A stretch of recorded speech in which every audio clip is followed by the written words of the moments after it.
Hello. I keep finding that I think about the beginning of life a great deal because I find it so confusing. In fact, I feel that it's impossible for life to have started, human life in particular. It just doesn't seem to make sense how it could be possible. Because the way life is now, obviously, a child needs to have parents. It needs to have two parents, one of each sex.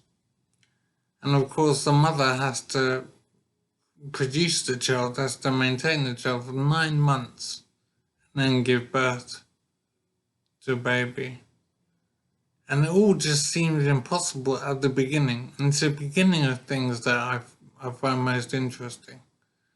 Not when society has been formed and all that, but when there was nobody, and it's the first of humanity.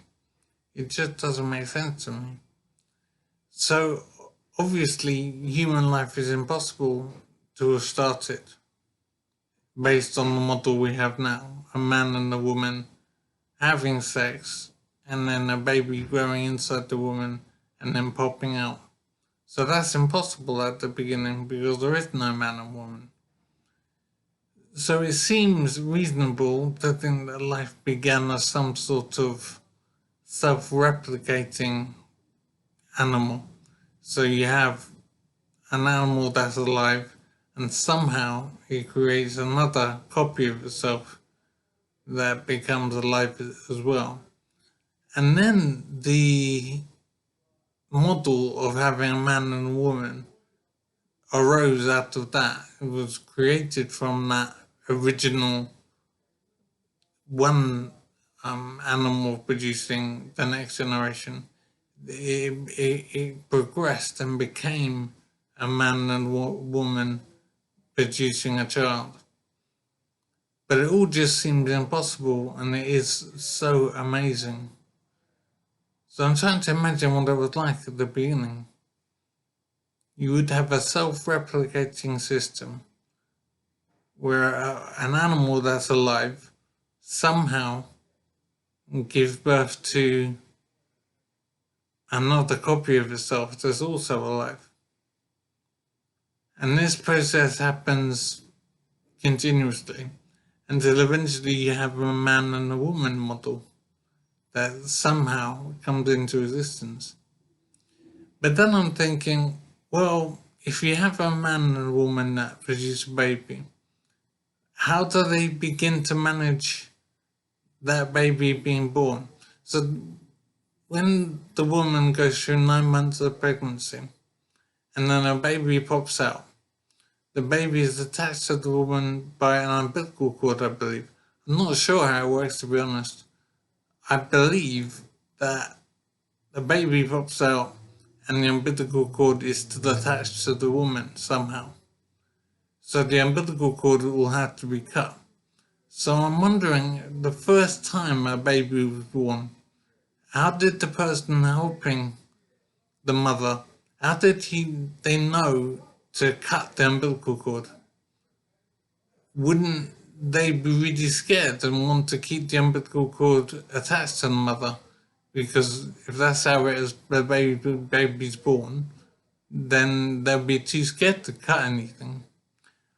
It amazes me how we learned to actually cut the umbilical cord and know where to cut it and what to do with it and how to make sure the baby didn't get injured.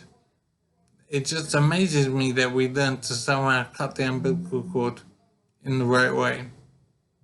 How did that process get learned? And then how did it get taught to other people? It's all so amazing how the beginning of things worked. And where did the food supply come from? Why was there food anyway? And then, of course, we have food that we eat that can only be eaten when we've cooked it.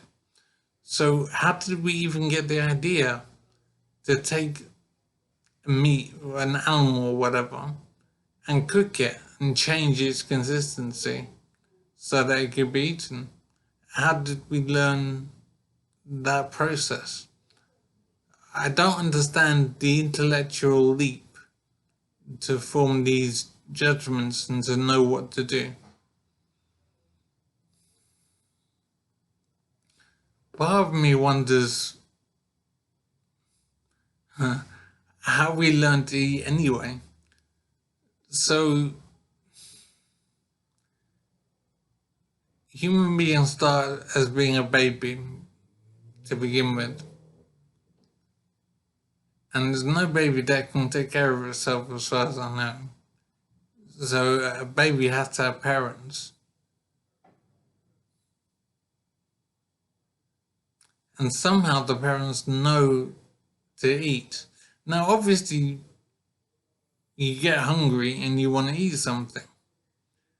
But what I'm wondering is, how do we intellectually know that the way to handle hunger is to put something in your mouth and eat it?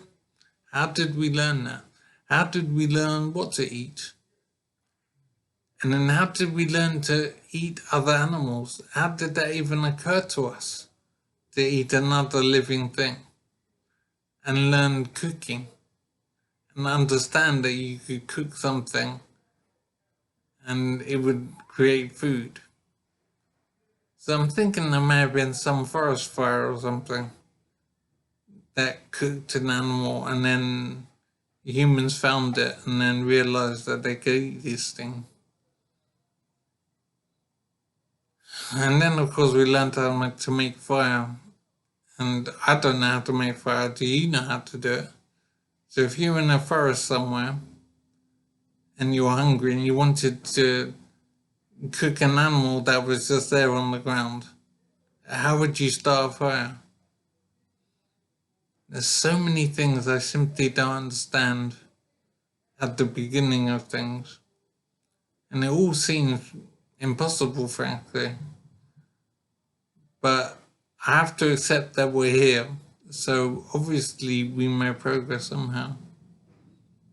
But it's such an incredible mystery, because there's so many complexities about living comfortably, living properly.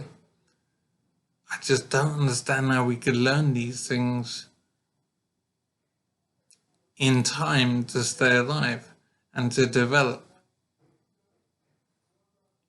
And then we grow into billions of us. There are billions of humans on Earth. I think it's almost 8 billion people on Earth. It's just so stunning what we've created and how we live. But it's always the beginning that I come back to you that just doesn't make sense. It just seems impossible. So maybe humanity was some sort of self-replicating animal at the beginning. So we didn't need to have a man and a woman.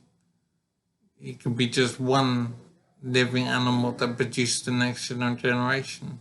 And then man and woman became a new model of producing the next generation. It'd be so fascinating to be able to go back in time and see how we were created and how it was at the beginning. And it is so frustrating to not know how it could be possible. I don't think there's been any explanation of how we could have come into being except the existence of God. That's the only explanation that has held ground and grown in popularity. Incredible popularity. But it does seem impossible otherwise. So I'm 47 now. Maybe at some point I'm going to have to accept that the existence of God is the best explanation we could have at the beginning of life.